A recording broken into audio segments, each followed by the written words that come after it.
One myth is I'm not good at numbers or maths, so I cannot be good at money. That is false. Money is not for me because I wasn't good at maths or I don't like maths, right? But the truth is, maths has nothing to do with money. Understanding your money is more about understanding how capitalism works. Okay, how the system is set up and understanding in what ways is it currently disadvantaging you so that you can move beyond surviving and go into thriving. It is the system that is broken. Okay, it's not that women are broken. The system is set up in a way that systemically disadvantages certain people more than others. So it is the system that needs fixing, but that is a long project. In the meantime, financial literacy is one tool to help people thrive in an otherwise broken system. So all you need is an instruction manual, and then you will be able to understand money. That's it. That's one of the most common myths. The other myth is X person in my life is managing our finances. I don't need to worry about it because I don't want to. This is too much. Every member of the household, including children of the household, need to have money conversations. Another myth is investing is only for rich people. Well, no, investing is for everybody. That's how rich people get rich.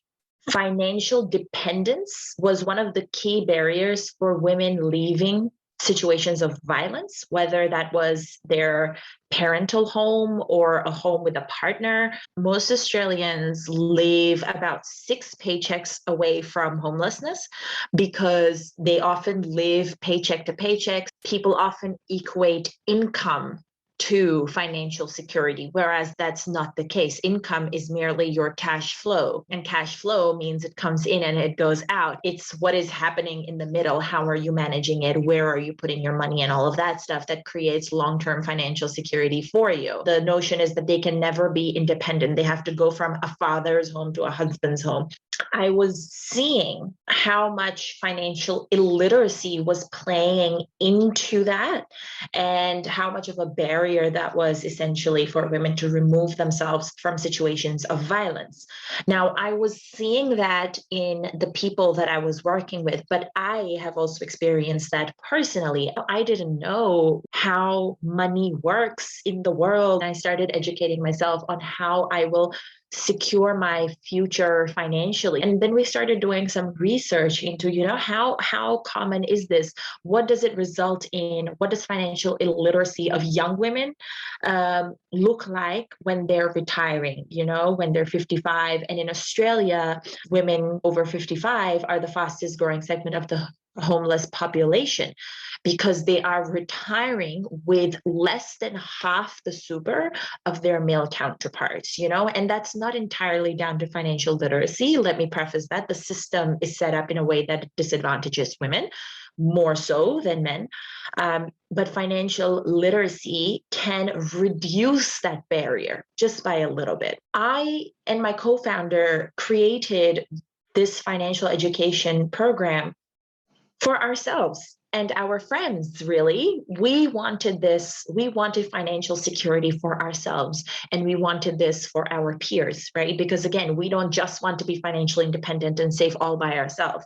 We want to be safe and secure and independent and be having fun with our mates.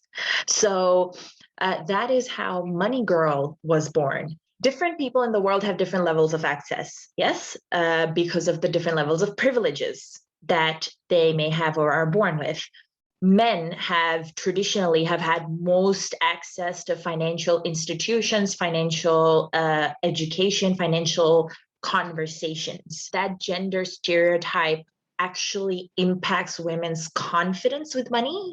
So I think one of the things that came out of the pandemic was people's understanding that they were not as financially secure as they thought they were. They simply had a regular paycheck, but that does not mean financial security. The most important thing to do there is to get started. opening that investing account and putting in that first $10 is the hardest thing to do. Then the continuing it is not the hard part. Put a monetary value on your goal. So for those who said investment property, how much deposit do you need saved up? Is it 50K, 60K? The next step is now you are thinking about a year's timeline. And that tells you how much you need to save this month in order to make that vision a reality. Translate your vision into an actual task that you will do today. And that task won't mean much. Putting away $500 or $1,000 today won't mean much, but you do it consistently over a 12-month period. And guess what? At the end of the 12-month period, your vision becomes a reality. And it's not just something you're looking forward to in the future.